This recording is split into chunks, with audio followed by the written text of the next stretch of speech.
ചേട്ടാ ചേട്ടാ എന്താടാ ചേട്ടനെ അന്വേഷിച്ചത് അയ്യപ്പൻ ആനയായിട്ട് വന്നിരിക്കുന്നു. ആനയാ? എന്തിനാ പറയെടുക്കാനാ? ഓ പറയെടുക്കാനൊന്നുമല്ല, എന്നെ കാണാനാ. അല്ലേ നിന്നെ കാണാ ആനി വന്നു തുടങ്ങിയ? എന്തു പറഞ്ഞാലും ഒരു എന്താ അയ്യപ്പൻ നായരെ, ഇതാണോ ആന? അതെ സാർ, ഡോക്ടറുടെ സർട്ടിഫിക്കറ്റ് കൊണ്ടുവന്നിട്ടുണ്ട്. ബ്ലോക്ക് ഓഫീസറെ കാണിച്ചോ? കാണിച്ചു. തഹസിൽദാർ സാറിനെ കാണിക്കാൻ പറഞ്ഞു. പെണ്ണാനയാണെന്നാണല്ലോ സർട്ടിഫിക്കറ്റ് എഴുതിയിരിക്കുന്നത്. എന്നിട്ട് എന്താ അതിന് കൊമ്പ്? ഇത് കൊമ്പല്ല സാറേ, പല്ല. പിടിയാനക്ക് ഇതുപോലെ ഉണ്ടാവും. ഓ അത് ശരി. ഇത് നമ്മുടെ കറുത്തേടത്തെ ജോർജ് കുട്ടിയുടെ ഇടംപല്ല് പോലെ ഉണ്ടല്ലോ. എന്റെ ഈശ്വര, എല്ലാം പോയില്ലോ. അമ്മച്ചൊന്നും മിണ്ടാതെ അകത്തേക്ക് പോണ്ടോ? അത് കൊള്ളാലോ. നീ ഇപ്പൊ തഹസിൽദാര് കളിക്കാണാ?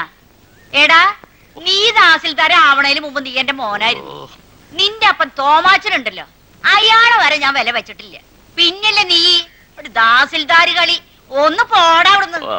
പിന്നെ എന്താ ചെയ്യാ, ഞാൻ പോട്ടെ.